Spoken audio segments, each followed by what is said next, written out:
Hello, everybody, and welcome to the second day of Aegis Esports action here on the Salt Mine. My name is Chonccs, joining you once again. This time, probably in a little bit more permanent of a capacity. I will be seeing everybody on Monday, so I'm looking forward to that. However, Slayer's replacement for the day, as he could not make it, is the one and only Chonccs. Welcome, my friend, to the stream. Hey, happy to be here.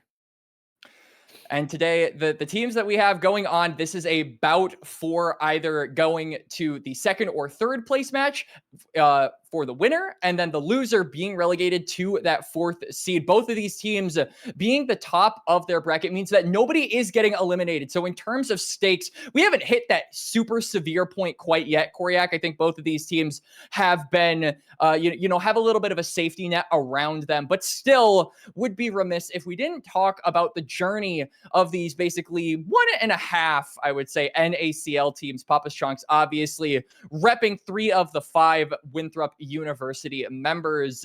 But I think the real story is definitely going to be CCG, Chonccs, a team that kind of came into here as being a perennial top 3, top 4, which they have managed to hit, but also recently having a bit of a downfall over in the NACL, not making playoffs. And so now all of their focus, all of their attention likely going to be on just absolutely demolishing the competition they have in front of them. And Papa's Chonccs, definitely the highest caliber of competition they have right now, or among the highest that they have right now. Well, and from what I understand too, both of them lost a game. I believe it was last week. You can correct me there on that one. Yep. So I think they have a little bit extra here in order to prove there's a couple of these players on these teams that are looking to make a good showing out of this match. And from what I can see from the roster, it's pretty hype. There's a lot of players that we were talking about sort of off camera that I'm really excited to see how it goes down. It sounds like bot lane's going to be pretty top notch to watch, which is right up my alley. That's right my role area. So I'm really excited to see how that boils down to. I also want to see something from a lot of the supports that we don't see a crazy amount with some of the other leagues that I cast, which is good roaming. It's a small thing, but it can have a massive impact. And I think it's something we do need to watch out for. And I think it's something we need to root for too. But it can be hard sometimes to get the timing on it because it's not like hitting jungle camps, right? Sure, you want to be up there for grubbies and rotate for it, but it's not always the best time to rotate during that. So when and how they do it is going to be so important, I feel. And I do think that there has been a decent amount of discussion around these supports. I'm glad that you kind of brought that up, Chonccs. Fatichan and Only 35 are the supports for our teams today. And Fatichan in particular, I think, has maybe struggled a little bit more on that roam timer. Obviously, as a player that role swapped as an AD carry from last split, helped Dorado to get into the NACL, and then decided to join CCG to play alongside Shogo. Is still kind of learning and perfecting the role as he goes, but Only 35, I think, on the other end, has been one of the best roaming supports, was able to, I think, really match Biofrost in a lot of their series against Near Airport last spring, and has been one of the best supports just overall. I think if you kind of take name tags off and look at his gameplay from an objective standpoint, you could definitely see that he's able to pull his own weight and others. We talked about the Fatichan Shogo bot lane, but it is actually not going to be Fatichan Shogo, Chonccs. It is going to be Fatichan Mobility, who is playing on CCG. So Mobility is playing against his collegiate program and is playing against Chrome. And this is a bot lane matchup that I'm really looking forward to, as both of these guys have been, kind of seen as the hype super carries on their teams. I think Chrome really impressed people last split when he was on Conviction, and Mobility continues to get better and better as the splits go by on Winthrop. I'm a little upset that we're not going to be able to see Shogo, but we should still get a good showing here from Mobility. I'm excited to see both. I'm pretty sure Shogo will show up again. This isn't the complete finals. They should go on. Like I said, they're going to be on 2 fights for the second and third slot, and then the fourth slot, and then go on and so forth from there. And something I found a little interesting too is that fourth slot is kind of a weird matchup. From what I understand, the fourth slot is going against the 13th slot, so it's not just like. So this is purely for seeding. This is purely for seeding. Nobody is getting eliminated. So the top 2 So the A teams and the B teams, basically, Koryak, so the ones that did either the best or the second best in their respective divisions are going to be playing for spots 1 through 4 for the A teams, and then 5 through 8 on the B teams. Nobody there is getting eliminated. However, 9 through 24 is going to shrink just a little bit more to 16 teams. So that means 8 teams will be eliminated. Like I said, though, neither of these teams having to worry about that. And so I am wondering, with that extra little safety net in mind, if we might see a bit of dark technology come through here or there. I know CCG in particular have experimented with crazy stuff in the bot lane before. Obviously, that was with Shogo. But Mobility is no stranger to, I think, pulling out things that can be construed as a little bit more off meta.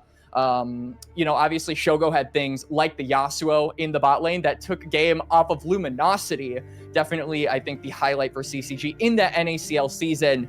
And they are going to try and replicate those highlights going forward here in the ACL now that they have been eliminated from that other facet of Tier 2. But bans have finished up. We've got Taliyah, Gwen, Kalista, Azir, Pantheon, Varus across the board. CCG on that blue side, likely going to just snag up somebody in the jungle, because we know Music is going to be the leader for this squad, but it's actually just going to be no Lucian ban. Pick it right up. That's going to be a very, very strong level 1, and so maybe they're trying to capitalize on that. They want to come out swinging right out of the gates, and they can do that with Lucian. They still have to thread the needle very, very cautiously. This isn't like in the lower leagues where you can make a lot of risky moves. These plays typically tend to be more calculated. If they do a dive, if they do a level 1 gank or something like that, it's talked about, it's rehearsed, it's done down to a T, and so I expect the mistakes to be very, very little. And then we're all getting a Corki there for Papa's. I know Corki still goes mid sometimes, but he's sitting right now for ADC. I would imagine that Papa has the potential to probably throw this down in the mid lane, because he is one of those mid laners that I think not only is really good at mages, but is also good at being in your face. We saw this a lot, particularly when he was on like Reluminate. I think of him as being the guy who could really hands diff you in the laning phase. So Corki certainly could be up his alleyway, but no Nami pickup to pair with that bot laner for Papa's Chonccs. Not stealing that duo away from Lucian leads me to believe that CCG might just snag that one up if given the opportunity, but they are going to hold off on it for now. Nocturne instead going to be the next pickup. CCG could also just respond with a mid lane pick here and then save the support for later, though I imagine Papas are either going to give top lane counter pick or they are going to give support counter pick. They are on red side, so they do have that 5th pick, capability. The CCG, though, Lucian Nocturne, you probably want someone that can go in with Nocturne. You want this secondary engage, and so whether that comes from support, mid, top, it doesn't really matter. You just need someone that can pair up with this champion. Once he gets that paranoia, he needs to be unleashed, and he needs a little bit of assistance to get that going. I am still a really big fan, and I'm probably one of the only ones that's a really big fan of the old school Lucian Nami with Nami on Electrocute. That was always my favorite one. I know the pro leagues hated it to a lot of degree, but I thought it was super fun. And League seems to really push the boundaries for early fights. They want you fighting. They don't necessarily want you playing super defensively. And I think that really influenced that. But maybe it was a little bit too far on the other seesaw. Orianna, not really surprised by that. That makes a lot of sense there. Our ult is very, very powerful with Nocturne. And something I think we should point out too when they do eventually come is that I think those supports are going to be really, really important because they not only need to synergize with their ADC, but especially at this higher level, they need to synergize with their jungler. That's going to be so important, especially if they're going to get some good rotates off, because the rotations are going to be done typically with the jungler. Sure, you might be able to get a gank, but that's typically who you're going to try to help out. We are going to get a Nautilus over here from Poppy. I'm sorry, from Papa's. I do like that with Corki. That's very, very scary. And Lucian's really got to be puckering up at the side of that. He does have a dash away, but still, when when Nautilus gets you, you're just not going to get away. I am wondering now what the response is going to be from CCG, because one of the big worries for me is that Lucian walking up to this Nautilus is going to be very dangerous. Sure, he has a dash, sure, he has an ability to create that space, but, once Nautilus hits level 6, gets that dredge line, gets that ult as well, that combo is going to be really difficult, I think, for CCG, for Mobility to actually play out on. And we can see as we go through the bans here, CCG more concerned with just taking away some junglers that are good into the Nocturne. Nocturne, a champion that really wants to farm until 6 and doesn't want a ton of disturbances. So they're making sure that a lot of those proactive early game junglers that PC can draft are taken off the board. And tangentially, Papa's Chonccs are also just making sure that you can't really negate the amount of damage that this Corki, Aurora, and Nautilus are going to do. This is a very front-loaded damage comp. I will say, though, I think Papa's could realistically go for something like a Jarvan here and make it work, especially with the Corki. That is a very deadly combo, and frankly, one that I think they shouldn't be afraid of, but they're going to go instead for a little bit more of a tanky angle here, and one that also has a decent amount of setup with that Impale. It's the Skarner lock-in for Wilson. And sort of, you touched on this a bit before, but I really do like the Braum ban. You know, the more and more I see their team, the more they do have that front-loaded damage. So that would be really great. And the other thing, though, too, is Lucian also, I think, pairs really well with both Nocturne and, Braum. Pairs really well with Nocturne and Lucian.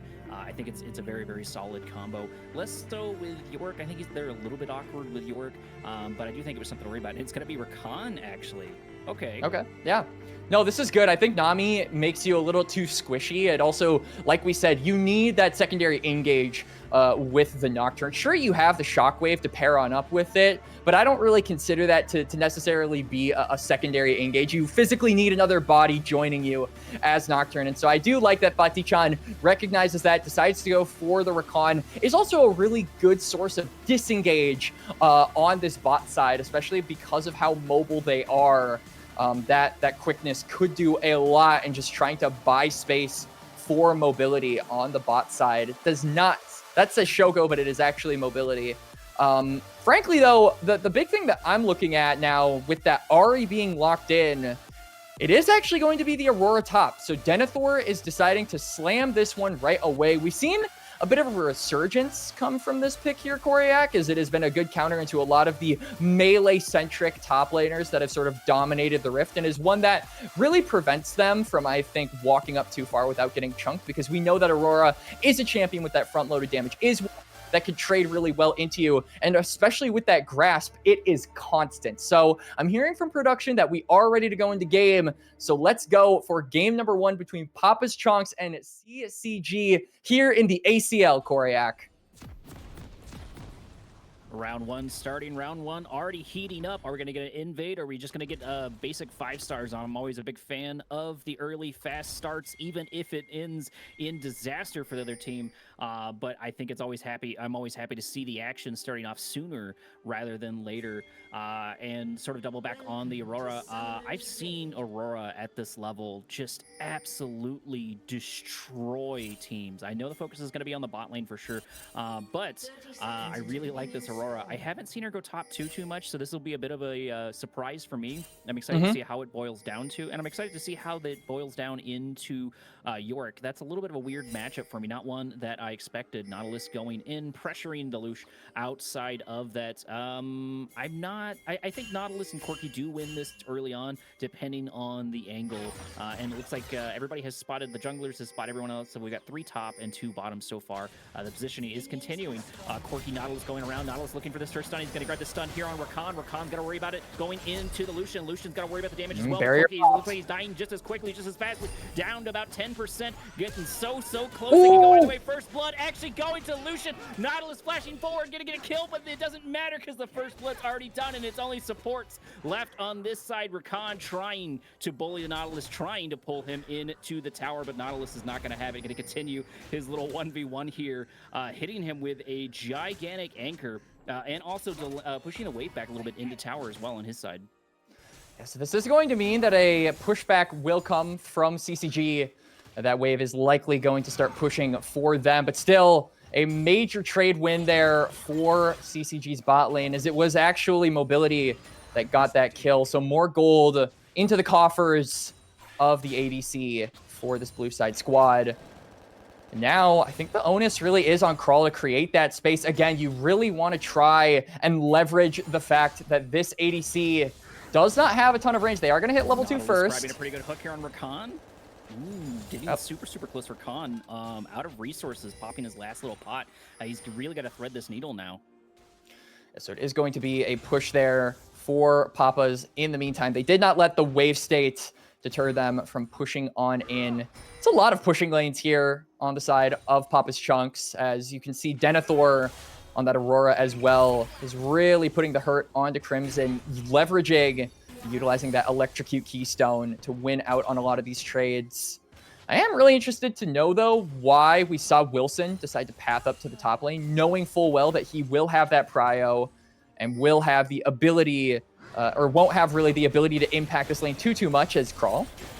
Nautilus going back in on the Lucian. Rakan taking it, but it's actually Nautilus that's going to go down in that engagement. He tried to thread the needle and did not find the angle as Aurora continues her beatdown of Yorick in top lane. Denethor keeps pushing this lane as the Aurora, but it's another kill. Going over to Mobility. Chrome now forced to walk back to a lane, and I feel like what makes this even worse is that there's no assistance really possible here from Wilson. He decided to path up to the top lane, and Chrome is actually going to have to flash. So that is another summoner spell burned off on the side of Papa's Chonccs' bot lane. It just keeps going from bad to worse, and the worst thing is Music has now finished his full clear. He should be on the bot side. The wave, not really in a stacked position, so I don't think a dive is possible, but if only 35 goes for a dredge line there, could spell disaster yet again for the Papa's bot lane. I didn't say they had a stacked wave, but they are still going to go for it. Going in on the Quirky. Rakan gets the knockout, followed into the damage here by Nautilus, but it's not going to be enough. Just so much, and actually that's going to be 2 down on the other side. Follows shortly behind Rakan. There's the second kill, maybe just barely double kill on the Nautilus, unfortunately, but that means Lucian's got 3 kills this early in the game. Mobility doing so well early on. And Mobility is just completely running the bot lane now. Those 2 deaths, I'm sure you go down, but that kill is going over to only 35. He has 3 out of 3 kills here for Papa's Chonccs in this game, which is just such a sad sight to see. Meanwhile, Mobility's going to go back to lane with a longsword, with a pickaxe. Also has the refillable plus a biscuit, so plenty of in lanes to stay in ready for this trade. Next attack flash behind the front lines, going for Lucian once again, maybe pushing the envelope here. We do have a Skarner here for the rotation. Skarner going in, looking for an angle as top lane continues the fight. Yorick having to force a flash there by Denethor. Denethor has 1 HP left, but it's going to get taken down by a ghoul. Skarner rotating around here for the bottom once again, trying to find another angle. Getting a little bit of damage there on Mobility. Mobility's got to watch out. He's got to thread this needle once again. There's so many people knocking at the door. Skarner's not done just quite yet as he charges once again, going for the ADC, going for Mobility. There it is. There's the shutdown. Jungle is going to get it, but they might take them down with it. Yes, indeed. The jungle's going to go down, but that's going to be 2 kills on red side as looks like Nocturne rotates for a gank there in mid. And it is 2 dives by both teams in quick succession of one another, but both of them going successfully. Wilson goes down in the dive. He gives another kill over to Mobility, but the job was still done. They still set Mobility at least a little bit behind if they do give him the kill, but they deny him that massive stacked wave on the bot side. So it is going to be the Lucian continuing to have the pressure put onto him. Both of these teams, like we said before we went into the game, Koryak, this is a bot lane oriented game. They live and die by how their marksmen do. Both of them are understanding the assignment this game. Well, and something to note, too, is I believe it looks like they have 1 plate. It looks like it's 4 down in bottom. So at the very least, Quirky's got a little bit of gold for there. I don't think he was able to get a solo plate with everyone that was there. So hopefully it was only split between the 2 of them. So that's at least some gold in his pocket. Plus the CS he was able to back up with. Nautilus getting a hook there on the Rakan. Rakan's really got to watch out. Mobility moving in, looking for the damage. And Nautilus is already going down to about half HP. Only 35, sort of struggling here to find an angle. Skarner's rotated down to bottom once again, but still, he's not able to find an angle for the 2nd or 3rd time. Really struggling here with these ganks, and I don't blame him because that's a very scary Lucian. You saw him take Nautilus down to half HP, and that's one of the big reasons I think that they're struggling is their focus has been very surreal. It's been very on point. There it is, Nautilus going back in once again. Lucian trying to punish him, trying to save the Rakan. Rakan does make it out, but I think this is actually still in their favor. The lower and lower that Nautilus gets, the more and more team fight fight potential they're going to have as Nocturne starts the Dragon. Nocturne is on the Drake. Young might have been found here by Wilson, but the combo is coming through. Ganker's now getting ganked as Skarner goes down. This is so much damage. This is so much work over here. Rakan tries to get the knockup, but unfortunately, Ari is a hard target to get. Papa's not going to allow it. Papa going in for a little bit of damage there on Young, but the Drake is ultimately going to go to blue side. Yeah, it should, as now they're going to just start it back up again. And they had the priority overall, and you can see that Wilson wanted to try and make the collapse happen, but because of...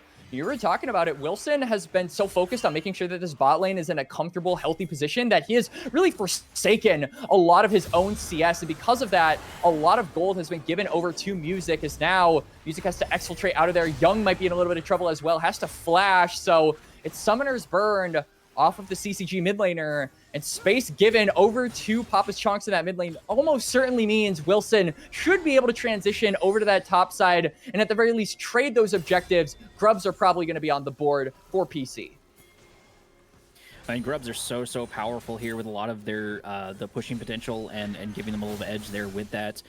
You know, I think the goal with Grubbies when they originally made up with it is they wanted to make a sort of minor passive, I don't want to say Baron buff, but something that helps with that pushing potential. I'm pretty satisfied with the results, and I think I would argue that I think Grubs are pretty powerful early, mid, and late game, just sort of overall, and I think it's a little bit stronger, in my opinion, than most of the Drakes.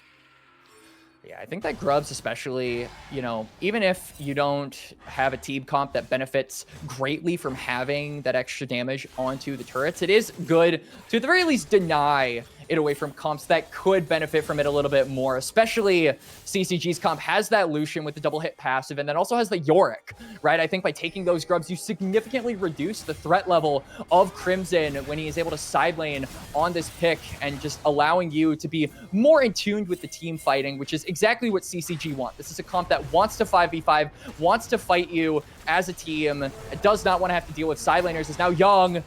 Nocturne going in, trying to turn around one of the ganks. Skarner now in danger. He's definitely feeling it. Gonna get taken down, gonna get feared, gonna get destroyed, and Aurora is not able to do too much as Orianna rotates to top lane. Now Nautilus once again going into Lucian, but Lucian is not taking the damage like maybe Nautilus would expect. Only 35 has had a lot of really great hooks, had a lot of good hits again. Speaking of another one, going for Lucian for another time, but Corky doesn't have enough HP for it. He's gonna go down before really anything can happen as Aurora takes on the Orianna in top lane. I mean, it is just Papa's trying to keep going for those engages, trying to look for those angles, but they're doing it to their own detriment. Wilson tries to go in onto Young, and the fight gets turned around. Only 35 tries to look for a hook onto Mobility. It lands, but the fight gets turned around, and this kind of thing is what is accelerating CCG further and further into the lead in terms of gold. This is not a situation you want to find yourself in as Papa's Chonccs. You're a comp that really wants to spike around that mid game. You have the Ari, you have the Corky, you have the Aurora. If you aren't able to really make use of that break point because you're so far down, especially around this Dragon, CCG are just going to outscale you with their superior team fighting composition. Well, and I think this is not super atypical. This is definitely playing to the strengths and showing how skilled Mobility is as an ADC, along with Fatih-chan. Nautilus has got hook after hook after hook, but they've turned it around on him almost every single time. Speaking of right there, Nautilus grabbing another hook there. Rakan just struggling to get away, but Rakan doing exactly what he needs to. This is one of those champions that has such a high skill ceiling, and I think we're definitely seeing it here. It's sometimes hard to pick out exactly what's happening, but Rakan is doing a lot of little bitty things here to turn things around. Nocturne going in on the Skarner for the second or third time. Skarner going down about 20-30%. He's going to pop an ult of his own, but he's going to follow it into Lucian, and he's going to take every single shot directly to the face, going down. But unfortunately, there's no Drake there for them to grab. There's about 1 minute and 30 seconds left cooking on the clock. But like I was saying before, Mobility and Fatih-chan have just done so much work here. Rakan just sitting directly in front of the Lucian, trying to take a whole bunch of the damage. There's going to be the ult there for Nautilus. They do need to thread this needle, but still, that's so much damage as Lucian almost 1v2s there that fight. Rakan just having to take a whole bunch of damage directly to the face, which is exactly what they want. But still, this is a beast, and the name on that can is definitely going to be Lucian or Mobility. Yeah, it certainly is. This Dragon, like you said, coming up in a little less than a minute here. Music finds Wilson on the roam. Chrome and only 35 are extremely low here, so they want to try and assist their jungler, but they have to be careful when doing so. They find the hit onto mobility. Nautilus once again grabbing a hook there on mobility, but it doesn't matter as he turns it around for the third or fourth time. And the same thing I wanted to note here, this Nocturne has been everywhere. This Skarner has music. TP has from been Denethor. Right on point. Aurora going in, dealing a whole bunch of damage, but not able to catch the Rakan where they need to. Nautilus, or Nocturne is still on the table, but he's going to try to turn around. He's got that so much health regen, and he gets the kill. Music once again turning the table. Blue side has just made amazing turn after amazing turn from almost every single angle. The only one really struggling, I think, is York, but I just mean that from a turn standpoint. He's been doing perfectly fine top lane, which is, you know, what you expect from a York. Is he's just sort of this immovable creature that you just cannot remove. Yeah, but they're going to have to try and remove him from the top lane. That dragon is spawning, but you can see CCG. They're trying to divide up Papa's. They're saying you have to answer Crimson on the top side. Papa himself is going to be the one that decides to answer the call, which is going to set up for a potential 4v4 around this dragon, though CCG are the first to the lane, so they will have priority and the, at least, capability of running down toward this river to clear up any sort of vision, wards that they might find to be inconvenient. And I really want to pay attention to those ultimates. You can see all of them are available. The only one that isn't up is Fatichan's. That quickness, like we said, is the main engage along with the paranoia. So Music has to be very careful about when he engages if this is on cooldown, but CCG, they have the opportunity to, I think, just wait it out. They are in control of this game. Papa's Chonccs can't really contest them at this point, so they can wait for that ultimate to come up. Papa's can't really force the issue, and because of that, this dragon is likely a foregone conclusion the way of CCG. Red side has definitely done a really good job of clearing out a lot of these wards. Rakan was able to get a good chunk of aggressive wards in there in order to watch the vision. I think something we need to watch out for, too, is the numbers advantage at the very least is going to be on red side, on Papa's side, because Ahri does have that TP. However, the gold advantage is definitely on CCG. Paranoia, they got it again. Going for the jungler. There is the TP. Ahri's going to try to make her way in, and indeed, the fight has begun in earnest. This is now turned into a 5v4. They did get a kill right before here on this engagement. Lucian going down about half HP, has to dash away, leaving Rakan here by himself. Rakan going to go down. Denethor able to pick up a kill there on his side, but he's not over just quite yet as he gets another charm there on Lucian. Lucian going down. Ahri, Papa doing so much work and getting so many shutdowns is exactly what they need. And Drake is up for the taking if they're brave enough. I mean, Wilson has respawned, but he has to answer the top lane. While they manage to win out on the fight, they find mobility, they find Fatichan. Papa managing to land that clutch charm onto the AD carry of CCG. They do lose out on their top lane turret, so they're going to have to play Janitor for just a little bit. Going to clean up those waves just slightly, and then maybe they have an opportunity to move on toward that dragon, because look at the vision established on that bot side. It is all red, Koryak. Papa's, even though they haven't been in control of the river, they have still managed to get plenty of eyes around that area, so that information should at the very least be enough for them to circumnavigate this area without running into any sort of face check situations. One thing that's nice to see from this perspective with these T2 players is it's not just the support with the vision score, right? Because if you actually look at it, Nautilus has a bit lower on the vision score, but his team's definitely helped out, both cleaning wards, both placing down their own wards in order to give them that vision. That looks like they bought pinks, and so there's definitely a lot of teamwork here. There's a lot of synergy, and I really would like to see that because vision is so important. I think people underestimate how much damage just having good vision can do, especially when he goes for objectives. Nautilus, once again, grabbing the Rakan. He's trying to thread the needle still over and over, and he takes a little bit less damage there on that. And he's finally got Locket, so he's a bit tankier than he was before. Skarner looking for an angle here on mobility, but I don't think he's going to really find it. Rakan sort of baiting it out. He has an escape. He can get out really at any moment. There's somebody out there for Nautilus. Only 35 going to go for it. It looks like it's going to be completely wasted.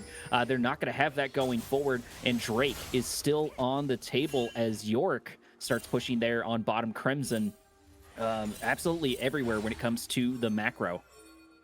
Crimson going to link up with his team around this area. Young is on the top side, has that teleport, so has the ability to join up with his team. I think Papa's really what they need is they just need to try and abuse some of these flashless targets, but it's so damn difficult, especially for Fatichan, who has been the key target that keeps baiting Papa's into looking for a play, but he's so slippery on the Rakan that he always has that extra safety net as that champion. So they can't really look for a pick. They have to look for a straight up fight. They can't really do that though, because those ultimates are just so powerful on the side of CCG, and they need to try to find some way to find a creative angle onto them. As we see, how brave this Rakan is. Rakan baiting out the Nautilus. Nautilus going down about 20-30%. He's going to pop his heel, trying to make his way out there. Skarner trying to pull someone into tower, but unfortunately he's not going to make it. Just it looks like yes, he is indeed going to pull it, but then you manage to live just for a couple more seconds. Corki finally able to get some kills there on the board on his side, and now Denethor is in danger. The charm does miss, unfortunately, there for that side, and that's going to be 1-for-1. Drake's still up. It is going to be a 1-for-1, but it's crucially the AD carry lost here for PC as Young has to flash away. He will get out, but now he's forced to recall, has the teleport so he can join right back up with his team. Chrome is continuing to reset quicker and quicker, but now Denethor might be in a bit of trouble. I love the aggression coming out here from CCG. They're just trying to buy space for themselves to take this dragon. Finally, they're going to take sole possession of this river and should be able to claim the second Drake. Lucian very much role-playing a bit of a debt collector, and he thinks that the debt does belong to Poppies, and he's trying to collect everywhere he possibly can, and everybody really just has to run from him. He's got 9 kills on here, so sure, he's got a couple of shutdowns here and there. Nocturne going in on the Corki. Corki gonna get locked down, going down about half HP. Mobility moving forward, able to mop up the kill, and able to get it. Looks like Nocturne did grab it instead. Shelly getting smited, gonna get taken down. Nautilus looking for an angle once again here on Mobility. Mobility threads the needle, going around the corner. Good movement. Decent knock up there by Rakan as Rakan goes in and then back out, and Lucian barely takes any damage there from that engagement. And Mobility perfectly healthy. Mid lane turret knocked down for CCG, so they should be able to, extend that vision line on the bot side of the map just a little bit further if they so choose, but they aren't really interested in that. As now Young with no flash might be in a little bit of trouble. Orianna getting so close to that halfway. He grabbed the crab. He grabbed the crab. Nautilus ult. There it is. It's turned into a gigantic nothing burger, but that's going to be a bunch of resources down for Papas as Yorick still continues to push top lane. Corki really struggling to stop him. He does take him down about half HP, but it costs them a T2 turret. Therefore, Lucian finds the Nautilus, who's about less than half HP. Nautilus hooks away, and it looks like Skarner's able to take most of those shots directly to the butt, but it doesn't matter. Skarner gets so close to going down. Look at that HP. That's got to be like 15. Nocturne ulti in, trying to go for the kill, trying to get the last little bit. Gonna get the Nocturne, but unfortunately not gonna get the Skarner, which means that Smite is still available, which means Drake is still in danger. Fatichan doing so much work here, baiting out the charm, baiting out all of these abilities, taking every hook directly to the face. This is probably one of the good guy supports of all time, at least for me, casting-wise. And now Autocon's actually on the table over here for blue side. Otacon is, but it's chunking out the CCG members. You can see PC, they're trying to run interference, but they don't have a jungler. Skarner finally coming in, hearing you. Gonna try to find sort of angle as the Autocon does finally go down. Crimson's gonna watch out. He's gonna get taken down there by the Corki. That's gonna be really great for Chrome. He really needs that. Orianna to follow up with an ult of her own, ulting 3. Now Skarner's isolated on the other side, and the rest of his team can't get real too close at all as Skarner gets taken down. Nocturne is left, Lucian is left, and the number advantage definitely on this side. Nautilus comes around just in time, locking down the Nocturne. Nocturne gonna get destroyed by the Corki. Corki finally coming online, has so much gold. The charm unfortunately does miss Young as Aurora has rotated, but she has so little HP, and they see her. She's got to be careful here. You can see Papas, they want to try and look for another pick. They are going to look. Papas going to go in, but going to miss the charm. It does not matter. Papas gets a kill. The dragon is still there, but they want more Koryak. They're absolutely baiting this out. They say we don't need any Drakes if we just continue to kill them. And Papas is doing everything they possibly can to try and turn this around. Speaking of Papa did have to stop their back over there on that side. Aurora still looking for an angle, still trying to get this team. Nautilus once again fishing with their hook, taking a tower shot to the bum, but does have to back off over time. Mobility slowly regaining, getting a little bit of extra help. Rakan being so great with that healing as he moves forward and gets an ult off on the Aurora. This mobility, he's doing so much work here on Lucian. Mobility going to throw that culling down and demolish Denethor. Fatichan, though, with the alley-oop.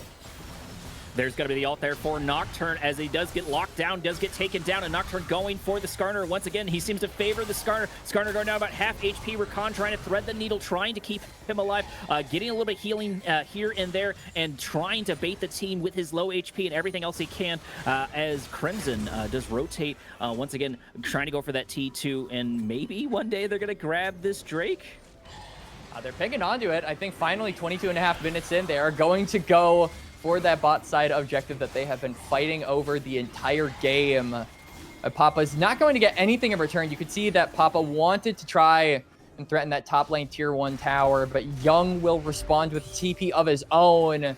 Now with Otacon, 2 dragons, and around a 4,000 gold lead, CCG poising up themselves to be the victors of this game number 1. The big thing, though, I think, is just being able to wait for it, right? You still have not fully scaled as this Orianna. You're still only at 2 items. PC are going to fall off. So I think the big thing is just not overforcing, as Fatih-chan has found himself in the middle of not 3, but 4. But he's still going forward, Koryak. This man is a madman.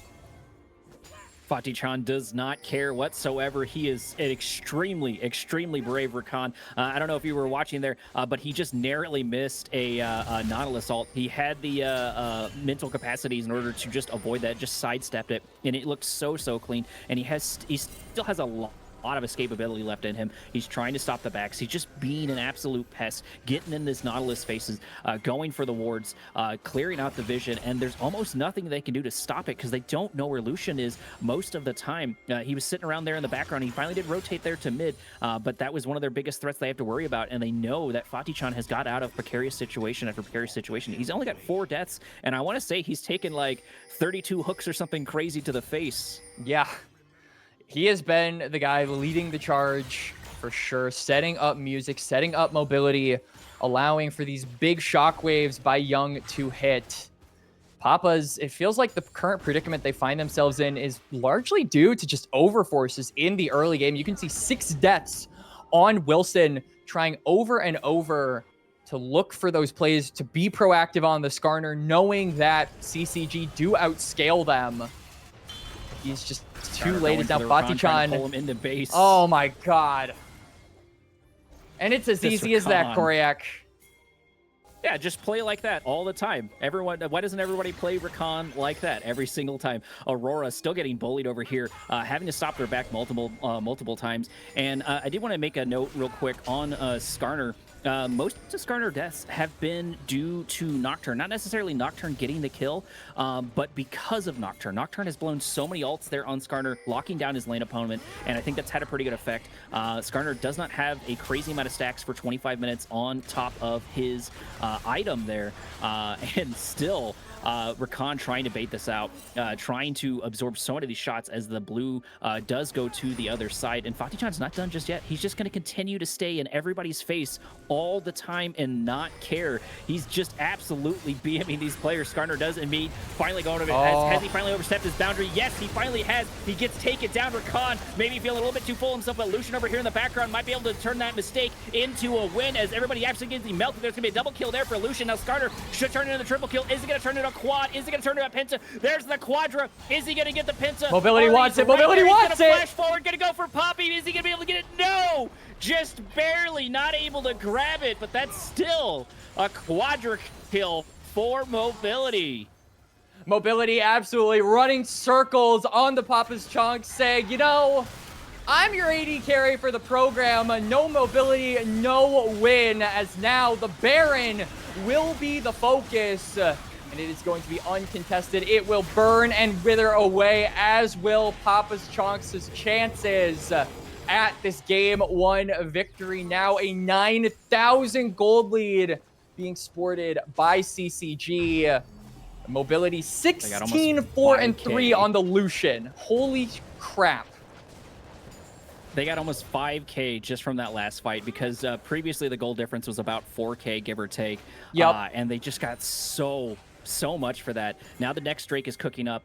This could lead to a third Drake here for blue side. Blue side is in favor to grab a lot of these. Lucian already absolutely nuking one of the wards placed down there. Nautilus just losing ward after ward there, losing the vision there, unfortunately, on that side, as the siege has begun. Vision still continuing to be cleared here on this side. Rakan taking another shot directly to the face. He did overstay his welcome last time, but I think it worked out there in the end. Lucian was there to turn things around. So even though Fatih-chan did finally go down and they did finally get him, it was sort of a at what cost kind of moment. And he's still continuing this straight. He's still continuing this. And Lucian's always looking for an opportunity. He's always got an eye on his support. Mobility is just keeping absolute Johnny on the spot. There's going to be Nautilus going in there music. for the background, trying to isolate them. They're diving the Nexus towers. Nautilus doing so much work. And I think this is already over, folks. There's only 2 left here on Pop side as Skarner gets targeted. Skarner gets so close to going down. They're going to fight him under the fountain and indeed going to take him down. There's going to be another kill. Lucian got a second Quadra and gain number 1, and it's all but over. All we can hear is the fat lady singing. 24-3. Substitute for CCG. He's making a statement to his team on the other side. That must feel good for him, honestly, as Mobility playing against basically 3 of the members of your program and being able to put on an absolutely monster performance. And it wasn't just him. Every single person on CCG showing up in that game. One of my biggest concerns whenever I see the Orianna Nocturne thing, Koryak, is, being able to actually sync those ultimates up, because so many times I've seen, the Orianna go too early or the Nocturne go too late or something from one of those members is mistimed and the combo doesn't go through and you burn 2 ultimates for basically 0 payoff. This time around, though, this was flawless. Music and Young were in sync. It almost felt like they were the exact same person. Every single Shockwave Paranoia hit, and it gave them an opening into every single fight, starting them with an advantage and constantly dooming Papa's Chonccs' chances of winning those fights before they even started to hit their first targets. I would have loved to hear the comms on both sides. I think CCG's would have been really, really great there.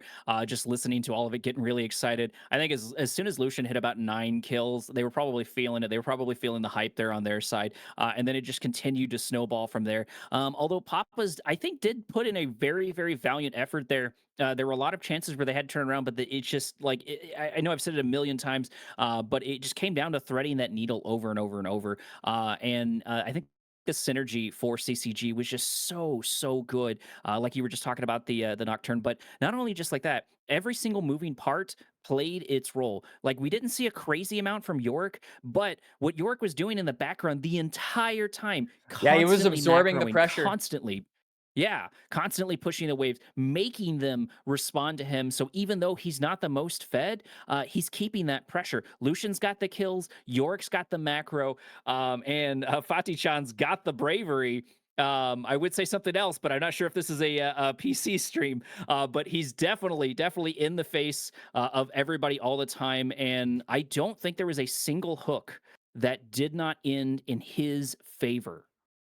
Yeah, he was constantly turning around those exchanges, constantly getting his AD carry ahead. Mobility really was, I think, the product of just really decent macro, really decent team play from CCG, and he managed to execute all the members of Papa's with that gold. And speaking of gold, neither of these teams will be shooting for gold, but they can certainly shoot for silver if they win this series. Again, the winner of this will be challenging the loser of Supernova and Citadel for 2nd or 3rd. But in order to get to the next chapter of this best of 3, we are going to take a small little break. So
And welcome back, everybody, to the best of three between Papa's Chonccs and CCG. We are in week number 4B, the second day of this week. Winner of this game will be playing the loser of Citadel and Supernova over on the ACL A stream. Those two teams are playing right now. Go give those boys some love for us on the other side. But right here, we have CCG again. CCG versus Papa's Chonccs. CCG coming out with a pretty dominant game number 1 win here, Koryak, as 20 kills on mobility, a substitute for this team. But, you know, playing like he's been with these guys for a very long time. The substitute that's just a little overqualified to be a sub was definitely pretty exciting to see. And keep in mind for everybody watching, this is going to be fearless. If you look right above my dumb hat, you can see the picks that were picked previously. We will not see those going forward. This should be a full fearless, not like a partial fearless or a fearless for one person or for the coaches or for the casters. We swap out casters every time, which I think would be funny. But it should be just a standard, normal fearless. And first couple of bans out, Pantheon, not really too surprised to see him into Talia. Although I'm kind of sad about the Pantheon ban. I really, really love to see Pantheon played, just sort of in general. Obviously, it's a different story when he's being played into you because he's so scary. And I think they want to watch out for sort of that long-range ult that they were doing, because CCG previously had the Nocturne, right, and they were constantly going in on the Skarner over and over and over. And I think they're trying to avoid that onto them, and Pantheon would be a good answer for that because he's so scary coming in. Followed into a Trundle ban. And then I don't know if we mentioned before, but we did get a side switch. Papa's is going blue side this time around, and CCG is going red side. This should be a loser's pick. So this would have been Papa's choice, which means CCG gets the, I won't call it necessarily advantage, but gets the ability to counter ban and counter pick. Yeah, and I'm kind of interested to see how CCG play on the red side, particularly with that 3rd and 5th counter pick. I think that Papa's Chonccs, you know, obviously, like you said, we are only in game number 2. That means that there are still a decent amount of really strong B1s available for Papa's Chonccs to actually snag on up. But, you know, things such as the Ambessa being taken away, the Gwen being taken away, I am wondering if PC are going to try and just give Wilson another really proactive jungler here in game number 1. Really wasn't able to find a lot of success on that Skarner in the first match. I think game number 2, they might try to replicate a similar strategy by giving him something like a Jarvan, something like a Xin Zhao. The Pantheon was banned away to try and prevent that proactivity from really taking over. And I do think Papa's Chonccs, if they want to try and bite back here in game number 2, it has to start with the early game, getting Chrome ahead and getting jungle presence down on that part of the map. And Wukong's on the table as well in that mix as well. And we were talking about the bands previously. Wukong Zen having those really strong early games. So maybe There it is. CCG is speaking of the devil. There he is. Wukong picked for Papas. That's not really surprising. He's on the table. But maybe CCG is looking to play Zen into that because, Nocturne, like you said, wants to go for that 6, but he's not on the table anymore. So they're probably going to go with someone who doesn't care. Sige is also on the table. I think Zen is a good response. Yeah, Xin Zhao is probably the response that I would be looking for, especially because Trundle was banned by Papa's Chonccs. That is the quintessential counter to Wukong because he steals away that bonus armor that you get from the stone skin. Xin Zhao, though, is able to detect him through the decoy with that Wind Become Lightning marker. So I do think that is a good shout by you, Koryak. I also think that it pairs decently well with the Azir, kind of having that displacement with the Emperor's Divide mixed in with the Crescent Guard, but they're going to go with that Sejuani instead, so a little bit more stability being thrown into the jungle, not nearly as much of an X factor like a Xin lock-in might be. That means they're probably going to be looking for major damage dealers across the board in every other role that we haven't seen, Koryak. The more you were talking, the more I was thinking that, okay, Zen makes a lot of mistakes, or helps capitalize on a lot of mistakes there from Wukong, and is very, very good into Wukong. And the more you were talking, I was like, no, that makes sense. And they picked Sejuani. I was like, okay, well, maybe they know something that we're missing here. I do think Sejuani is a solid choice, but I don't see a lot of interactions between Sejuani into Wukong. And then we've got Ziggs and Jax. Look at this team for Papas. This is scary. This is really good because this is really good because CCG, they really want to pair someone up with Sejuani that is able to proc that Winter's Bite. One of those champions is Renekton, who is absolutely awful into Jax. So I think that Papa's Chonccs have a really good read on what CCG actually want to do and are picking accordingly, saying, all right, any of those good pairings of Sejuani, we're going to make sure that it's met with the Jax, because top lane really is going to have to be the guy that synergizes with this Sejuani pick. It is going to be the Cassante instead, so a better matchup into the Jax, but not one that, like you said, Koryak, really synergizes well with the jungle. It isn't super auto-attack reliant and can't proc a lot of those stuns in those team fights. Trying to figure out how to square that peg there for Cassante. I don't think I'm seeing the full synergy yet from CCG. Obviously, they've got a lot of practice in picking these teams. I'm sure they have coaches there in the background that have helped them out and planning some of this. So I'm curious to see how that works out. And Cassante, when he pops off, he's really just referred to as that creature. That's what I've heard him referred to over and over. La criatura. He's so crazy. When you finally get him to do exactly what you want to, and he can be really, really hard to keep up with. I don't think Papas will have the hardest time to keep up with it, but that unpredictability and sort of the weirdness that Cassante brings to the table, I think is something we're definitely going to watch out. Next couple of bans are going to be out. Looks like it's going to be Misfortune and Jin, so they're banning out the ADC. I don't blame them there for that. And it's going to be Callista and Sivir there for the other side, and a Kai'Sa pick for CCG. I'm kind of surprised CCG aren't just pivoting from their comp. I think that Papa's Chonccs have done a really good job at answering this engage-centric, sort of synergy that CCG have been building up over this draft with a decent amount of disengage. You've got the Cyclone, you've got the Satchel Charge, and now you've got the Lulu, the Polymorph, plus the Wild Growth. These are things that are super hard to pull the trigger on, and they are continuing to really die on this hill. They're saying, all right, well, we're going to keep going for engage. We already drafted Azir. We already drafted Sejuani. We can't pivot from that. And honestly, I feel like they have the opportunity to do so, but that opportunity has passed. Now Papa's going to throw down the Aphelios. The CCG going to round us out with a Blitzcrank. So adding an element of pick potential here. Now with the hook, I do think that this is a good idea given how squishy this bot side is. It will be a Ziggs mid, so there will be plenty of opportunity for Fatih-chan in particular, I think, to really roam around that mid lane, maybe be the big difference maker, allow Young to scale by putting his foot in the door around that 1v1. But again, my biggest concern really comes in CCG's identity just getting straight up countered by Papa's Chonccs, being able to disengage so many of these fights and really play on their own terms. Well, and I think once again we're going to have to be watching bot lane very, very closely, as we should probably for most of these games. And I think it's going to boil down to specifically this one. I think even more so. In its Aphelios is a chess player, right? I've got a friend of mine that plays a crazy amount of Aphelios, and it's always knowing about not necessarily what weapon you have now and what it does, but what's going to be the next one? What's going to be the one after that? When is it going to be finished? When is it going to be ready? And so you're always thinking that as Aphelios. And when you see good Aphelioses and you understand that thought process, I think it's very, very nice to see. And CCG knows that, and their ADC mobility has done a lot of work. So I think it's going to be very, very interesting to see how that plays out for sure.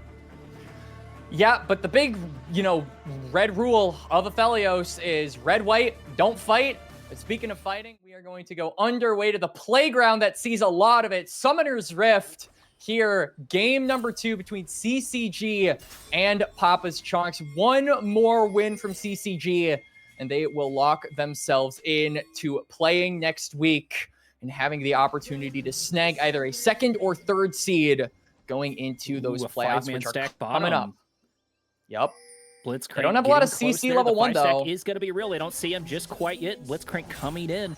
They do place a ward down. It looks like they're not going to take it, but they are going to be able to avoid it. But they got a 5 gold lead, a 1 CS lead on Lulu. So I think this game's already over. Papas is in the lead. Yep. FF, go to game 3. But no, in all seriousness, it's a good little read there by Papa's Chonccs. They were probably anticipating. Whoa. Ooh. That was close. Wow. But they were anticipating. They're probably anticipating some level 1 shenanigans, as, Blitzcrank is infamous for having that. So they try to react, but you can see that CCG are going to be the ones taking advantage of the 5-stack. They establish some wards, so they will get information on where Wilson is starting with this Wukong. He will be on that top side, as will Music. So both should be ending up on that bot side. Maybe we'll see a 3v3 later down the line, Koryak. Well, and I think that's what they're looking for there with Wukong, right? He's got that early advantage in order to do a lot of hammering. I don't think he's real worried about Denethor playing Jax into Cassante. Not that Cassante can't win that, but I think that favors Jax. It was a counter pick sort of into him, as in he picked him afterwards, the Cassante, that is. But I think they want to play off a bottom once again, and both sides want to do it, and entirely because of how many kills the Lucian got. That was not just a fluke. These players should be pretty consistent. Pretty narrow dodge there from the Blitzcrank hook, as it looks like mobility is finally getting punished there. We don't have the Rakan constantly going in there. Lulu doing a lot of work here, able to get poke after poke, followed up there by Aphelios, and things are looking up a little bit for Papas, as Jax is faring much better there on his side as well. Yeah, Papas are constantly taking the better ends of these trades here. You were mentioning top lane, but mid lane I also think is kind of a similar story. Papa managing to land those bombs onto Young, forcing him to use some of those pots early. Is going to be a good trades here for PC, at least in their solo lanes. But again, really just looking at this bot lane, not just because, it's a Kai'Sa versus Aphelios matchup, but because those junglers are continuing to inch closer and closer to that crab. You can see that Wilson has a slight tempo lead, timing lead over Music as a Wukong. Definitely a faster clearer than Sejuani. So will be able to, at the very least, meet the CCG jungler in that river. The Chrome and only 35 also starting to gain a little bit of prio in this lane. So it's hard to say who will have the first move, but it certainly seems like the Aphelios and the Lulu are in the lead for that at the moment. Well, and most hook champions are sort of like these fishing champs is sort of the best way I can put it, because the big thing with Blitzcrank is he can miss like 99% of his hooks, but if he just gets one good one, it can change a team fight, it can change an objective, and even though that they're down, just playing around Blitzcrank is always a little bit scary, even for these higher level players. Actually, maybe even more so for these higher level players, because they have more shenanigans that they can pull off. But they have been playing well so far into it. I think this Lulu's been doing a lot of work. Only 35 is I think has been faring a lot better in this one. Not that they didn't get a lot of hooks, but that Rakan just constantly intercepting every single hook had to be frustrating. So I think Fatichan was the MVP support-wise. But so far, I think Lulu's having a really, really good showing there on their side. Drake's cooking up here in the background. Got about a minute left on it. And it looks like the Scuttle Crab did go to Wukong instead, so they were to grab that. So 28 to 28 CS, plus the Scuttle Crab there on their side. I think Sejuani rotated to get theirs. I believe that's a Scuttle top Crab right there in River as well. Yep. You could also see that Music managed to place down that ward, so we'll be able to get more eyes on Wilson. Blitzcrank finally able to grab a little hook there on Aphelios. Aphelios losing about 30-40% HP, but Kai'Sa taking a whole bunch of damage there. Once again, only 35, doing a lot of work here for his ADC, and I think so far Lulu's really setting the tempo there for that. That could have been quite precarious, but Lulu just hurts a whole bunch in this early game, especially onto the Kai'Sa, and I believe that was a full combo EQ, AA, and probably an insult to follow it up as well, taking them down to that low HP. Sejuani rotating, looking for an angle to get, but Jax looks like is not going to give it, and there is a ward there ready and waiting for them. Yep, and you can see that only 35 is going to be on the receiving end of a hook, but Mobility wants to finish up his reset, so not really going to come, not a ton going to come of that, as both teams returning to some form of normalcy. You could see that Wilson wanted to try and impact the top lane with that pushing wave that Crimson had on the Cassante, but because Music placed that ward on the Grump, he knew exactly what was happening, was able to react, and so no gank really comes up of it, as both junglers just return to clearing. Again, this Wukong slightly faster than the Sejuani, really going to have to wonder if he'll be able to do anything with that timing advantage that he has netted for himself, as both bot laners still have that flash, so it's difficult to imagine anyone dying anytime soon, Koryak, but I think burning those summoners is definitely the main objective for both of these teams at the current moment, especially given that both of these AD carries are pretty immobile. Kai'Sa obviously has the dash with the killer instinct, but that's more of like a dash in unless you can really play around with it, and has a little bit of a speed up. So really want to make sure that those flashes, which are extremely vital on these champions, are burned as soon as possible.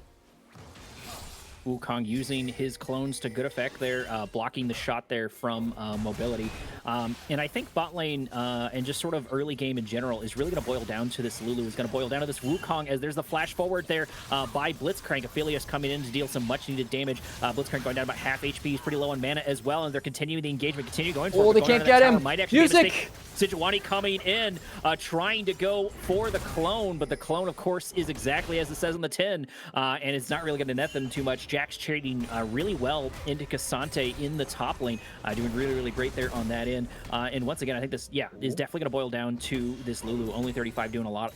Jax threading this needle, trying to get this plate, maybe looking for a kill. Cassante also doing the exact same thing, going to lock down Jax underneath the tower. Unfortunately, no tower shot for him, and Jax is still continuing to trade, trying to sidestep a couple of these, going to run directly into the wave, but not take a crazy mutt. He does have to finally pop one of his refillable pots, and I think he's out of resources there in the top lane. And Sejuani and Wukong are both in position, ready for their downtime here any moment. Sejuani maybe a little bit faster here on that one, but Wukong should be able to catch up rather quickly, so bot lane might get spicy here in a moment.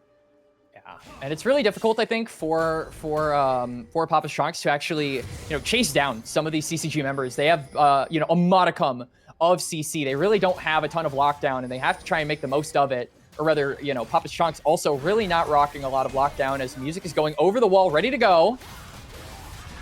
So much damage dealt there to the Wukong. Wukong really has to be careful here. He's so low on HP, followed up there by Zigzag. First blood actually going to Jax, but Jax has gone for Predator Prey, going to get killed there by Young, and Wukong is able to get out of there.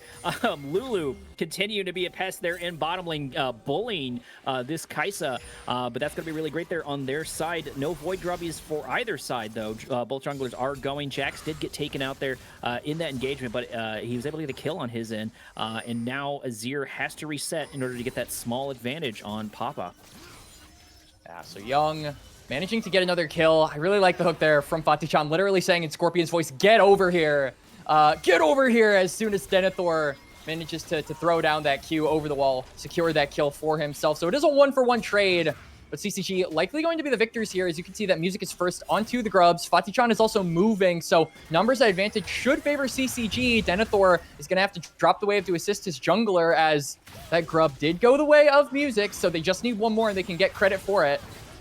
Blitzcrank having a pretty good rotation. Is going to grab at least the clone for Wukong, just barely. Azir is here, but they're trying to grab a couple of grubs there on their side. Looks like they grab one. It's one grub per one. They're trying so hard to get the advantage. Ziggs did rotate, buying them a little more time to grab that second grub there on their end. Drake is also up there in the background. I think the rotation was pretty solid there by Blitzcrank, but unfortunately, sort of after he blows his hook, there's not a crazy amount he could do. Granted, he just needed that gamble. He just needed to try and grab the Wukong, but it looks like they've done a really good job, I think, every time of using their clones effectively.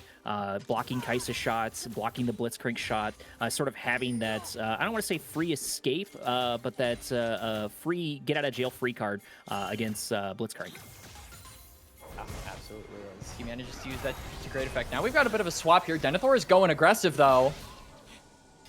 Well, fortunately, Aphelios does miss the stun there. Chrome? Gonna try to go a little bit further in on Blitzcrank. Blitzcrank down to so little HP, but it looks like he is indeed going to get it. Aphelios doing a lot more than I expected him to do there. And now it's only Kai'Sa left. And she's going to worry about 3 there on that side of Azir, using that gold advantage to his advantage, almost nuking Papa in mid lane. There's going to be a TP there for top as we get a little bit of rotation here. Wukong still waiting. Jack's going in on Cassante.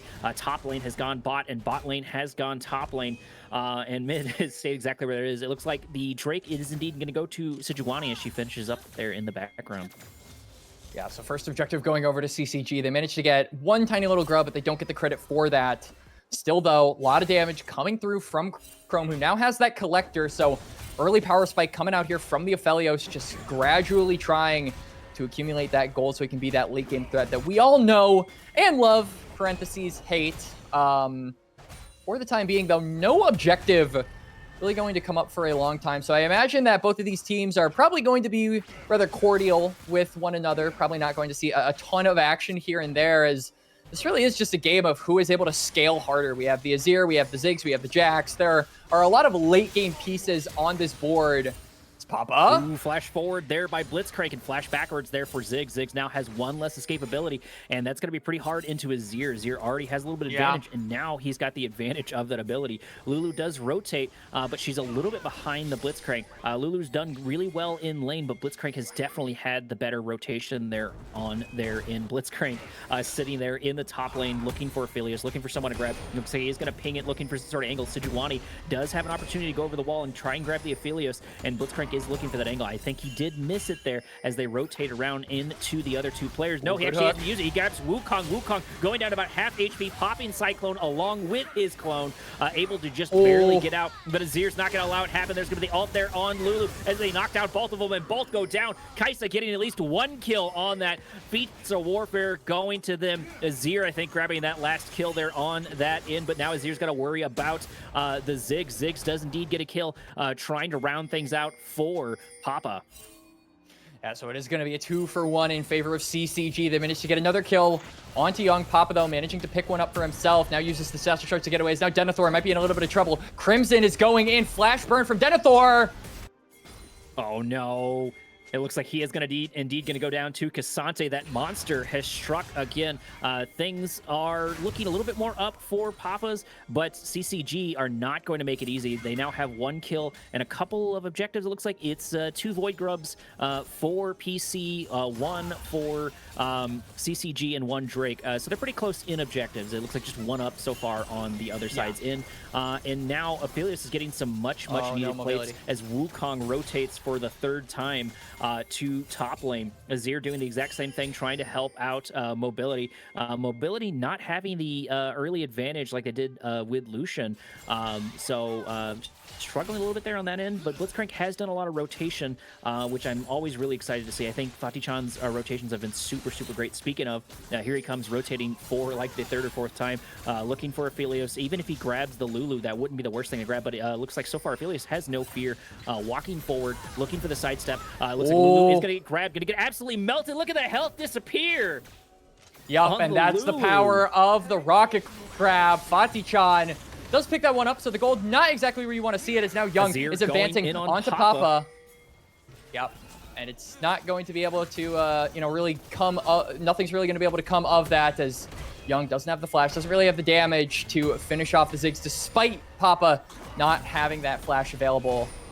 So it is just going to be 1 kill given over to the top side. Yeah, only 35. He wasn't able to use that wild growth on himself. The silence from the static field, managing to buy enough time to take him down, is now CCG. They want to look for a tower dive, but the Lulu is here. I think that is just going to signal them to back on off. They want to start taking control of this top side. Herald will be up in about a minute, and like you said, Papa's Chonccs, they have you know, a objective window right now is Young. Wukong going in on the Azir, getting double ulted and nuked there in top lane. Now Aphelios going down there on their side. That could be a 1-for-1. Poor Aphelios, but I think Shelly is up and in position. No, it's almost up there. Drake as well, so we're going to get Shelly and Drake pretty close to about the same time frame. Kai'Sa looking in top 4 mobility, doing quite well. 2-0 so far. Aphelios does have a kill, but they've been in sort of these unfortunate positions. And something I want to say is a lot of times the support can sort of silently dictate how the fights go, not necessarily just in bot lane, but in the fights as well. If Lulu does not get grabbed, she's got a lot of tools to help the person get grabbed if their positioning is good. So a lot of times if they don't grab the Lulu, it can be quite deadly for the other side. Lulu's known for turning fights around rather quickly, especially if they can get an ult off on Wukong when he's popping his Cyclone. That's a really great combination there on their side. And Aphelios has actually gotten a lot of plates good denial from this top tower as well. Chonccs, Denethor really wants it though. Ooh, actually gonna take down the tower and go for the Azir. Azir gonna pop up a tower zone, but it's not gonna spawn in time. He's gonna go down before it even gets there, unfortunately for him, as Papas continues to push the T1 in mid. And now Blitzcrank flashing forward, gonna grab the Lulu. Thirdly five. Lulu does have to pop herself. Gonna get taken down. Music doing a whole bunch of damage, locking everyone down. Wukong now in danger. Wukong being the only one left there on their side. There's gonna be ult there for Aphelios as the carnage continues, but actually turns into a big nothing burger. Bunch of resources burned. Lulu did get taken down there, so that's gonna be a 2-for-1 for CCG's. Papas really needs to step it up. Mobility's going in. Looking for another angle once again. Aphelios able to deny it, though barely getting out of that, but getting out of it nonetheless. I mean, mobility, rocking the Kai'Sa, that killer instinct ultimate, that is no joke. The man was out for blood, but ends up having to flash away. So crucial summoner spells burned off of the Kai'Sa, but crucial dragon being picked up here by CCG still, as they managed to make a large counterpunch in that mid lane. Again, Batichan with the hooks, constantly creating numbers advantages for CCG in these fights, allows them to go forward, allows them to advance and continue their aggression. And that is something that mobility absolutely thrives on, as the Kai'Sa, speaking of aggression, Young may be in a little bit of trouble, doesn't have the ult just yet, but does have the flash in just a couple of seconds. Wukong popping his Cyclone as Azir goes down to about half HP. He's not going to use it. Re-popping his Cyclone, and Ziggs able to mop look at up the a kill, teleport. getting some points there for his side. But there's the Blitzcrank grabbing the Lulu once again. Poor Lulu. Gonna get taken out and destroyed by the Kai'Sa, and it's not over just quite yet as Kai'Sa pops her ult, goes for the clone, and now goes for the real Wukong. Wukong getting so close, and it is going to get taken down. That's going to be a double kill for Kai'Sa, possibly a triple here into the Ziggs, and indeed, that is going to be a triple, I think. No, Cassante got it looks like. Yeah, Cassante managing to get that kill, so they evenly distribute the wealth. It's plenty of gold into the coffers of multiple CCG members, as they are going to transition that not only into a Herald, but they are also going to take that top lane tier 1 tower, or at least they should be able to, as Young going in for the Emperor's Divide. Denethor maybe in a little bit of trouble. Denethor looking for the minions to try and get out of there, and he's got the hop, he's got the escape, and most importantly, they got the T2. That's twice now a tower has gone down directly under Azir. Got to be infuriating to deal with. Jax is trying to go for more of a macro. They're not winning these team fights, so they're trying to get gold where they can, which is exactly what you want to see. League of Legends is an objective-based game, and those towers are still objectives. Not that there's not more objectives in the game now. We've got Autocon, we've got Grubbies, we've got Shelly now, since from all of the early days, so there's all those additional jungle objectives, but these towers are still so important. But Kai'Sa is able to grab one, tying things up. And if we look at the tower count so far, I think everybody's down at T1. Yes, everybody's down at T1, and it looks like there's a T2 down in bot lane for CCG. There's one T1 standing, and that's the mid lane one here for Papa's Chonccs, something that they really want to try and maintain possession of at the current moment, because I think it is the big thing preventing CCG from extending that vision line toward that red side of the map. If they're able to do that, then they take complete control of that dragon area, and already rocking 2 Drakes, it could be disastrous for Papas if they let this mid lane turret fall. You can see they're trying to, at the very least, distract CCG from going for that mid lane turret. They're trying to, put Denethor on a side, say, hey, come for the Jax, get away from the mid lane, send someone to the top lane instead. But because of that Herald, they really force the issue, and that turret just goes down. The CCG are just knocking at the door of Papa's Chonccs, and PC, they didn't hear no bell. This is a home invasion. They did manage to get the T1 that and being extremely important. There's 2 minutes left on the clock there for Drake, and now things are going to be tied up there on that side. But Shelly's going to be a hard stop. There's going to be the glacial assault there by Sejuani, but unfortunately it's going to turn into a gigantic nothing burger. Aphelios is still very, very scary, especially with the guns he's got right now. That's a lot of AoE, and the team separates exactly like they should. They know all of the AoE damage he can do with those purple guns and are able to get out. Granted, it's not red and white don't fight for Aphelios, but that's still a weapon you need to watch out for with blue ticking up there in the background. Blitzcrank still looking for an angle, and it looks like we're going to get a fake T1 by Azir by Young in the center. Yep. You can see both teams are really jockeying around that mid lane because we're around 90 seconds, a little less so, until that dragon spawns. This would be soul point for CCG, but see, Papa's, they have hit some pretty crucial breakpoints. Notably, Denethor has those 2 items. Papa also has that Rabadon's death cap. They're not really going to fight fairly. They want to get an advantage beforehand. They're going straight onto the Otacon, and because Denethor is just, you know, continuing to push on that bot side, they will have a numbers disadvantage even if they find out, which they will not. Otacon claimed by CCG. They should just be able to reset and clear up these waves and potentially fight for this dragon. They won't have prio in bot and they won't have prio in mid, so maybe they give this one up, but it is still a major win to get that Otacon. All of the AD that it offers, all of the adaptive force that it gives you really makes you just that much more formidable in these skirmishes. Well, and taking a look at the gold right now, weirdly enough, Papa's actually has the lead. It's not a massive amount, right? And it looks like it's probably a bit more spread out, but the objectives and the kills are definitely higher on on the other side for Wilson as well. This is kind Wilson's of a going in here for red side. Cyclone followed up by a Clone is going to try to get a little bit of knocked up, having to blow the second one. Wukong already down to so little HP. Aphelios unfortunately not able to find an angle, and that's going to be an ult down for blue side. Blue side really struggling here for this engagement. There's going to be a flash backwards. Ziggs dodging the Blitzcrank hook once again. Wukong trying to get some much needed help as the Drake cooks up there in the background. This third Drake would be hard for them to lose, and they do want to fight this, but it's going to be uphill. They don't have an engage tool. They have to find a great angle. They've got to bait out the Blitzcrank hook, but it doesn't matter because it finds Aphelios directly in the face as Aphelios gets taken down and destroyed, and Wukong is also taking a bit of damage there. His clone getting targeted, his clone getting taken out, and the Drake falling in the background there to Sejuani, and Papas are really struggling. They had a great opportunity, but this Blitzcrank, he just needs one hook, and he gets it over and over.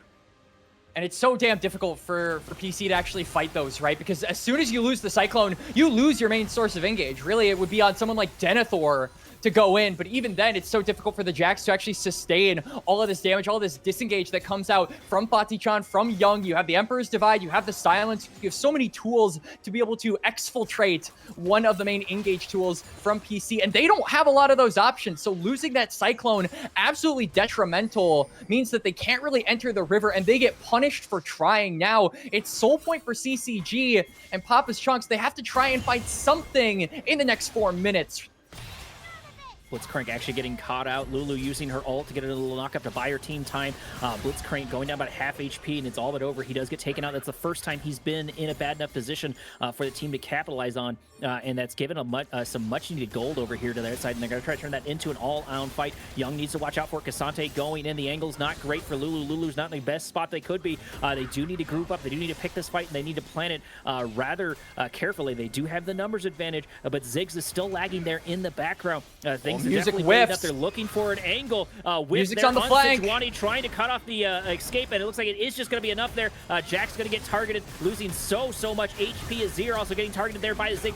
We do get a little bit of a decent Q over here by Kaisa. Kaisa has to run away. Papa's we're going in. Top form. If they're going to turn around, this is the perfect time, as it looks like Azir does go down. Zonya is topped on Jax, and that's going to be a kill on Papa's. Papa's now actually has a little bit more of a lead than they had before, almost about 1K on their side.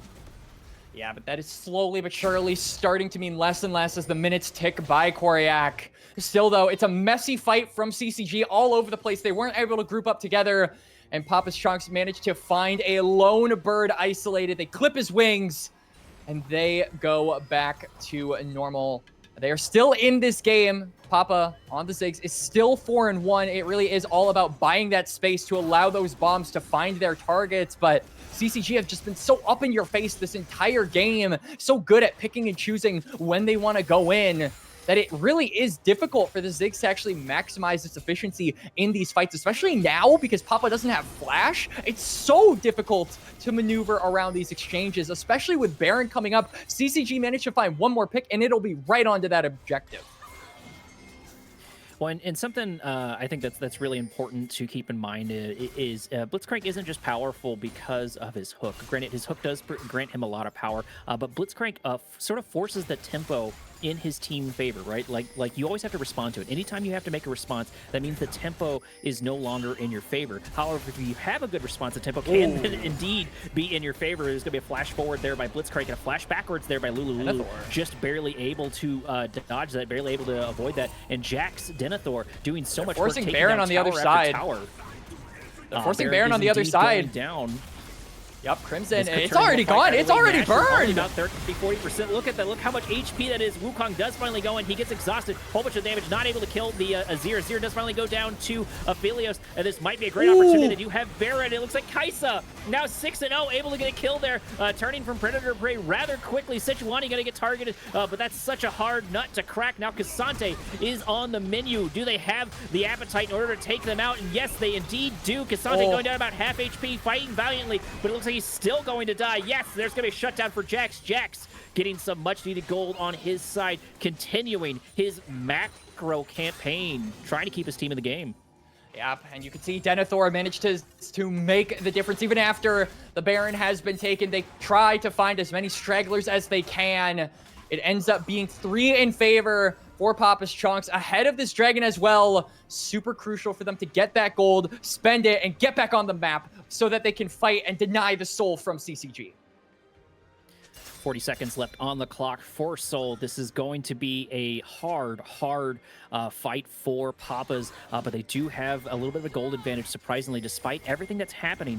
It's all going to boil down to their position. It's all going to boil down to the tempo. Jax going for the Blitzcrank. Killing the Blitzcrank before the fight would be super great. That would be almost guaranteed there, but Kaisa still hasn't gotten down. She's 6-0. She's the silent juggernaut here in the background. Crimson isn't we here. saw how much she was able to nuke before. It depends on the angle, though, here in plenty of these fights. Blitzcrank should have a hookup, and it looks like he's going to fish, and he's going to come up empty. And the positioning here for Papas is so solid. I think it's going to boil down to this Lulu. This Lulu needs to be in a great angle here for this fight. It's going to decide so much, along with the Blitzcrank hook. If Blitzcrank mixes hook, and Lulu's in a good position. Once again, he does miss his hook. Oh, look out! Getting a massive cycle. Big knockup! Jax going around there in the background, knocking everyone up. Denethor is going to get killed. Blitzcrank is down. Numbers advantage is definitely on Papa's side as 2 goes down. K'Sante getting nuked before I even saw what was going on, leaving only 3 left. And now CCG is going to try to turn that into some sort of advantage. They do have at least 2 Baron buffs on their side as they mop up some camps there, and Jax does a little bit of proxying there in the background in order to stop the wave from crashing directly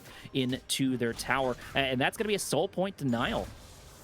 Yeah, it is for the time being. Papa's Chonccs managed to buy themselves at least another 5 minutes in this game without CCG getting that soul, but still, they're going to be pushing that wave. They're going to be forcing Papas to respond. And at the end of the day, just a lot of credit going over to Wilson and Only 35. You mentioned the Lulu positioning, but, you know, that Cyclone plus the Wild Growth, the double knockup bouncy house combination from the main engages of Papa's Chonccs manages to help them win the fight. They find 2, and they kick CCG out of the river. They managed to get nothing on the other side. So it's a big, almost unanimous win on the side of blue. And really, CCG have no way to rectify that for the time being. There's nothing up at the current moment.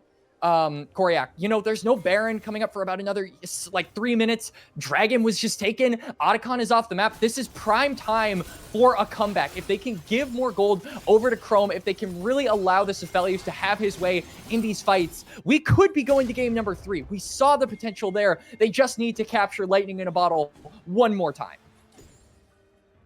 Well, and so far, even though Kaisa has been almost untouchable, like I said, she's 6-0. She has 0 deaths in a 28-minute game. which is kind of crazy. Kaisa doesn't have a insane amount of mobility. She does have her speed buff that can help her out here and there, and she can get over to the other side of the fight. But as far as escaping, she doesn't have a crazy amount. And she's been able to stay alive through a lot of these fights, and she's been avoiding Aphelios in a lot of these fights, and I don't blame her. Aphelios is still really scary. He's very powerful. Blitzcrank going around on Denethor. He's going to grab the hook. Sejuani going to try to follow it up. Second ult there on Denethor. Oh, beautiful Zhonya's. His Zhonya's right there on time. Wukong here to try to turn things around. This is exactly what you were talking about, what they're looking for on their angle as the Cyclone unfortunately does not find the marks that it need, only knocking one of them up. And now Blitzcrank hooking or hoping for a hook to fish with, and he might be able to find one, but just barely missing. Only 35. Look at all that damage that Kasante's taking. Kasante's down to less than half HP just from one little combo there for Ziggs. Sejuani still looking for an angle. This is 5 in bottom lane. It's 5v5. It's turned into ARAM in bottom. But I don't think they want to fight this. They definitely don't want to fight it under tower. The gold advantage is still in Papa's side. And Ziggs does get grabbed there by the Blitzcrank, but it looks like his team's going to follow it up. Wukong going in. His his clone getting grabbed there. Kasante taking a whole bunch of damage. Kasante going back in, knowing that he's not going to be able to get out of that fight, trying to get a kill there on the Wukong. Wukong getting so close, just barely walking out of there. Aphelios now in danger. Kaisa still does a whole bunch of damage. Lulu now getting targeted so much back and forth. That's a triple kill for Aphelios. Jax going in once again, trying to lock down the Kaisa. Kaisa going down about half HP. If anyone can do it, it is going to be this Jax, and this might be the perfect record gone for mobility, but Mility's doing everything they can to try to turn it around, taking out the Jax, almost taking out the Jax, and Sejuani buying that Kaisa, that slippery Kaisa, more time to get out, but just barely. And CCG, they keep trying to look for these picks. They keep trying to find these angles. They come so close to finding these kills onto Papa's Chonccs and finally breaking that dam, breaking that wall that PC have built over the past 5 to 7 minutes, but it holds strong. They find more kills. More gold is onto Chrome. Now 5 and 3, 3 items on the Aphelios right ahead of this Baron. CCG have to be worried about this. Soul Point has 1 minute and 10 seconds looking as Baron is almost up as well. Baron indeed has popped their way down. Blitzcrank grabs a hook there on Wukong. This is not what they need. Wukong going to about 20-30%, followed it into a Ziggs ult. Ziggs no longer has their ult, and I think Wukong, no, he didn't burn his flash. So at least he still has his flash ready for the engage, but losing that much HP before Baron might cost them it. But if Wukong's able to get some much needed regen before that happens, they could turn around back on them, and then Wukong is so slippery, so he doesn't necessarily need all of his HP, but it's definitely helpful, but not into the Blitzcrank. Found him again! Wukong gets grabbed for a second time. He does finally pop his Cyclone with his clone. They got the Baron! Baron does get taken out, but unfortunately not by Wukong. Wukong tried everything he can, and now the numbers advantage is in CCG. CCG having another objective, and now sitting here in the background, Drake has 22 seconds on the clock, and they need to stop it down with Wukong's got 36 seconds until he's back up. There's going to be a TP as someone resets coming back to mid, and CCG tries to prep here for the Drake. Jax maybe getting caught out over here by the Blitzcrank, popping his Zhonya's, trying to save his life, but it might just be they bring him back! He absolutely gets melted. Look at him going down, but Lulu trying to keep him alive, but it's all in vain, as that's 2 down for their side. Azir popping up a fake turret there, but on the enemy's side, Baron continuing to help with the siege. Blitzcrank grabbing hook after hook, getting this Aphelios, knocking him down, and Papa's just can't catch a break. And Papa is trying their best to come back in this game, but the hooks keep landing. Poor Denethor is being tossed around like a salad. This man has the dressing. He is being just absolutely surrounded by CCG. He gets taken down. Call this man Mia Khalifa for the time being, as now CCG, they're going to be going on to the Drake. This will be Soul here for them. Infernal Soul on a bunch of health stackers, Koryak. I don't know about you, but it seems like a dangerous prospect.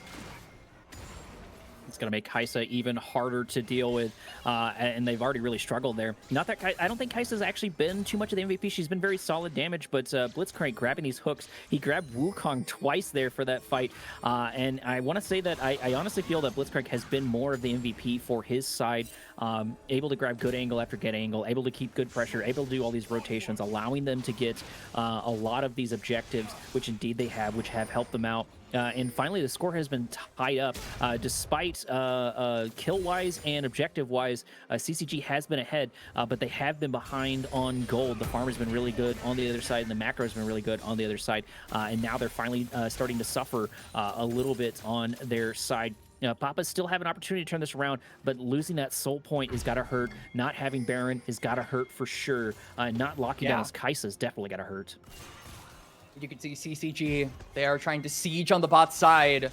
The Papas, though, they're counterpunching. They've sent Denethor up to the bottom part of the map. See if he can maybe, you know, run interference on something, but he's being 2v1'd at the current moment. He can do nothing about it. He doesn't have flash. He has no way out.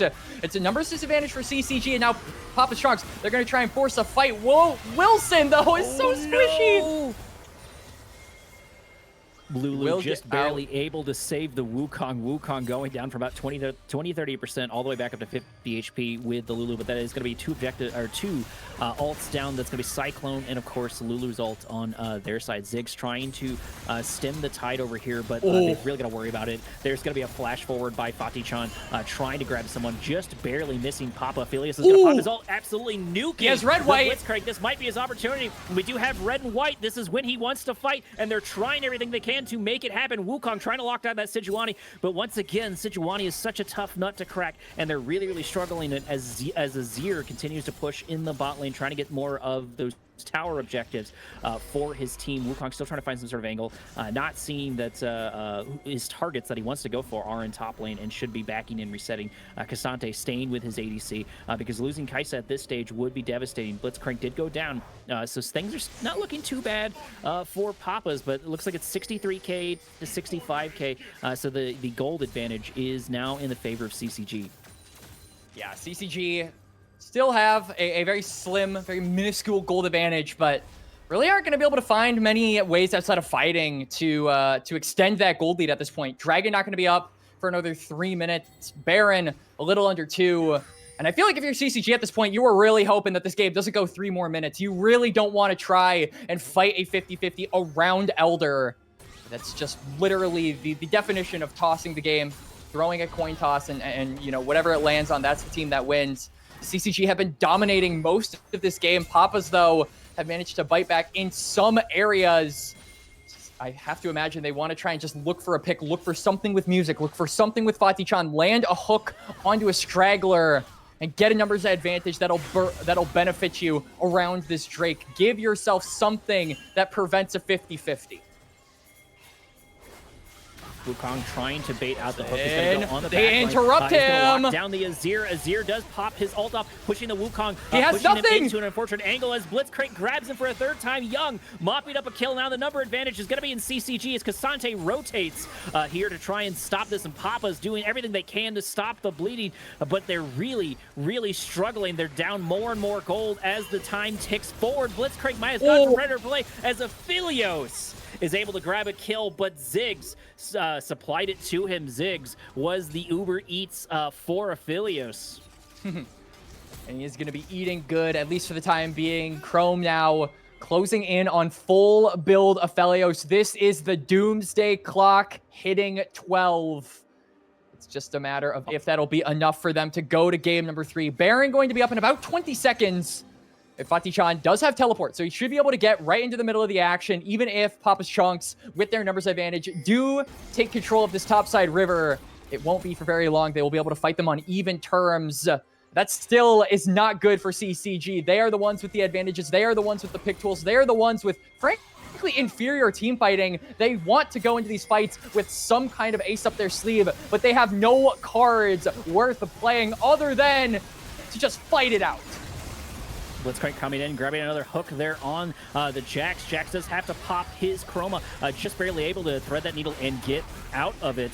Now they're going to go for, I can't see others, it looks like K'Sante. K'Sante going to about 30-40%, but still, he's got so much HP. There's going to be ult there for Aphelios. Aphelios trying to lock someone down. The position's not really great here for Papas. Kai'Sa now able to do a whole bunch of damage. Jax trying to lock her down, is able to get a stun off, but he's going to get killed for it. There's only Young 3 is left isolated. over here for Papas. Aphelios doing everything he can, but he's going to get killed there by the Azir. Azir getting a double kill, popping his Zhonya's right there at the last minute. K'Sante TPing into mid, and I think at this point I hear the fat lady singing, and it's singing for Papas.